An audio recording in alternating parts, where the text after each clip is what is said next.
परभणीमध्ये जे काही घडलं, खरं म्हणजे एक तर संविधानाच्या संदर्भात माथे फिरू व्यक्तींनी जी काही त्या ठिकाणी कारवाई केली त्याचा तर निषेधच केला पाहिजे. मात्र एक गोष्ट निश्चित आहे की तो व्यक्ती माथे फिरू आहे.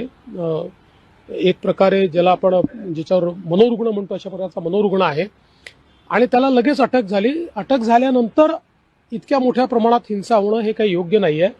मला असं वाटतं की जे लोक भारताच्या संविधानाला मानतात आणि जे भारतरत्न डॉक्टर बाबासाहेब आंबेडकरांना मानतात अशा लोकांनी नेहमी संवैधानिक मार्ग पत्करले पाहिजेत आणि अटक झाल्यानंतर हिंसा करणं हे काही फार योग्य नाही आहे.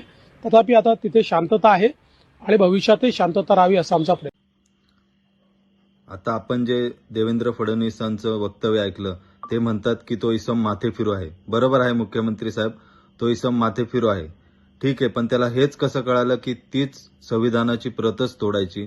आपण म्हणतात की त्याला लगेच अटक केली. अटक पोलिसांनी नाही केली, तर आंबेडकरी जमावाने त्याला पकडून ठेवले आणि मग पोलिसांनी त्याला अटक केली. तिसरं वक्तव्य आपण केलं आहे की आंबेडकरी अनुयायांनी किंवा संविधान मानणाऱ्यांनी शांततेने आंदोलन करावे. मग आता आपण हा व्हिडिओ बघा, हे पोलीस काय करत आहेत. यांची कुठे गेली शांतता आणि कुठे गेला यांचा कायदा सुव्यवस्था.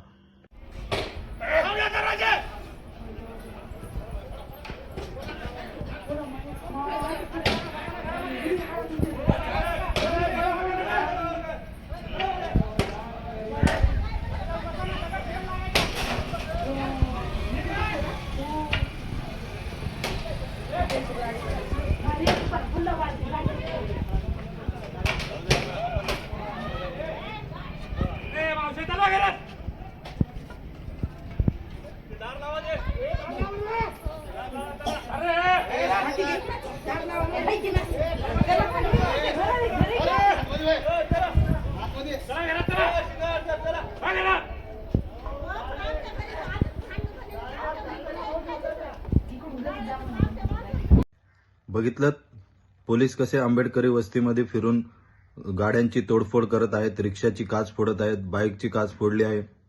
आता सांगा फडणवीस साहेब, आपण या पोलिसांवर कारवाई करणार का? यांचं फुटेज आमच्या समाजाच्या सगळ्यांकडे आहे. तुम्ही ह्या फुटेजवर ते पोलीस जे तोडफोड करतायत त्यांच्यावर काही कारवाई करणार आहात का, की फक्त कारवाईचा बडगा आमच्याच लोकांवर उचलणार आहात?